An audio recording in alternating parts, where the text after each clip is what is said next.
என்பதுதான் அந்த இல்லத்திற்கு மிகப்பெரிய பெருமை என்று கருதி அந்த இல்லத்தில் இருந்த ஒரு பெண்ணை உலகம் முழுவதும் அவள் பயணம் செய்ய வேண்டும் என்பதற்காக விடியல் பயணம் என்ற திட்டத்தை இந்தியாவிலேயே தான் முதலமைச்சரானவுடன் கையெழுத்து போட்ட முதலமைச்சர் நம் தங்க தளபதி அவர்கள். இப்படி ஆயிரக்கணக்கான திட்டங்களை இந்த தமிழகத்திலே அறிமுகப்படுத்தி உலகத்தில் இருக்கக்கூடிய அனைத்து நாளிதழ்களும் தமிழகம்தான் சிறந்த மாநிலம் என்று புகழ்கின்ற அளவிற்கு ஆட்சி நடத்தி கொண்டிருக்கக்கூடிய அற்புதமான ஒரு மாநிலம் இந்த தமிழ்நாடு. ஆனால் அதிமுகவும் பாஜகவும் இன்று ஏன் கூட்டணி வைத்திருந்தார்கள், ஏன் பிரிந்தார்கள் என்று யாருமே சொல்ல முடியாத அளவிற்கு திடீர்னு சேர்ந்தார்கள், திடீரென்று பிரிந்தார்கள். ஏன்னு யாருக்கும் தெரியாது.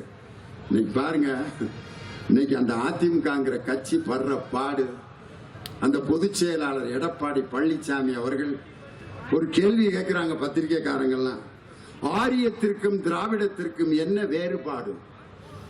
அவங்க கட்சியிலே அனைத்திந்திய அண்ணா திராவிடன் ஒரு வார்த்தை இருக்குல்ல, அதுக்கு தான் அர்த்தம் கேட்கிறாங்க. அதுக்கு அவர் ஒரு பதில் சொன்னார். அதெல்லாம் படிச்சவங்கள்ட்ட கேட்க வேண்டிய கேள்விங்க, நம்மள்ட்ட போய் ஏன் கேட்குறீங்க? இதெல்லாம் ஆராய்ச்சி பண்ணி எடுக்க வேண்டிய முடிவுங்க, என்கிட்ட ஏன் கேட்குறீங்கன்னு. இது ஒரு கட்சி, இதுக்கு ஒரு பொதுச் செயலாளர். வெக்கமா இல்ல? ஒரு கட்சியினுடைய பெயருக்கே அர்த்தம் தெரியாத ஒரு பொதுச் செயலாளர் அதிமுகவில். பாஜகவும் அதிமுகவும் ஏன் கூட்டணி அமைச்சிச்சு? இன்னைக்கு அந்த அதிமுகவினுடைய நிலைமை என்ன? புதுசா ஒருத்தையும் கல்யாணம் பண்ணி தன்னுடைய மனைவி கிட்ட சாந்தி முகூர்த்த தன்னைக்கு பேசுறான். இந்தா என்னங்க இந்தா சொல்லு, ரொம்ப வெக்கப்படுது. எப்படா பேசுறேன்னு தெரியாம நீ ரொம்ப அழகா இருக்கேன்னு இருக்கேன்.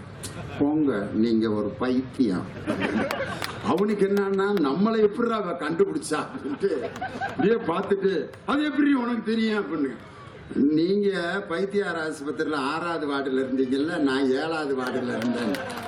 2 மெண்டலும் சேர்ந்து குடும்பம் நடத்திட்டு இருக்குது. வேற யாரும் இல்லை, இபிஎஸ் ஓபிஎஸ் தான் அந்த கட்சியை நாசம் பண்ணி இன்னைக்கு அது சேருமா சேராதான்ட்டு இன்னைக்கு அப்படி ஒரு கட்சி.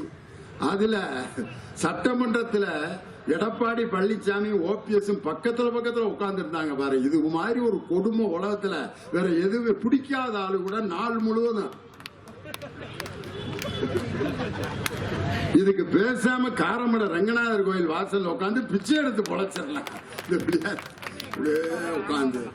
இதுல அந்த ஓபிஎஸ் ஓட நிலைமையே இபிஎஸ் ஓட நிலைமையும் பார்த்துட்டு எங்கள் தலைவர் முதலமைச்சர் தான் ஓபிஎஸ் ஓட இடத்தை மாத்திட்டு எதிர்கட்சி துணைத் தலைவராக உதயகுமாரை இறக்கப்பட்டு என் தலைவர் தான் நியமிச்சு எடப்பாடி பழனிசாமிக்கு விடுதலை வாங்கி கொடுத்தவரே எங்க தலைவர் முதலமைச்சர் அவர்கள் தான்.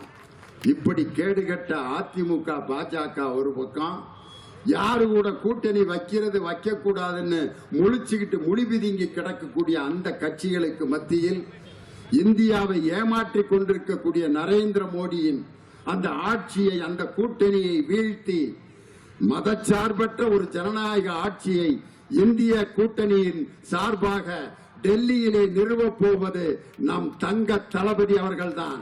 காரணம், டெல்லியில் அண்ணா அறிவாலயம், டெல்லியில இருவர்ண கொடி திமுக கொடி பறக்குதுன்னா அந்த பறக்கின்ற திமுக கொடி 2024 என் தலைவர் யாரை அடையாளம் காட்டுகிறாரோ அவர்தான் இந்தியாவினுடைய பிரதமராக இருப்பார் என்று சொல்லி இந்த அருமையான விடியலை நோக்கி ஸ்டாலினின் குரல் என்ற அந்த இயக்கத்திற்கு பிறகு உரிமைகளை வழங்கும் ஸ்டாலினின் குரல் என்ற இந்த அருமையான இயக்கத்தை வெற்றிகரமாக நடத்தி முடித்திருக்கின்ற நீலகிரி நாடாளுமன்ற தொகுதியில் மீண்டும் திராவிட முன்னேற்ற கழகத்தை மிகப்பெரிய வாக்கு வித்தியாசத்திலே வெற்றியடைய செய்வோம் என்று சொல்லி உங்களிடமிருந்து விடைபெறுகிறேன்.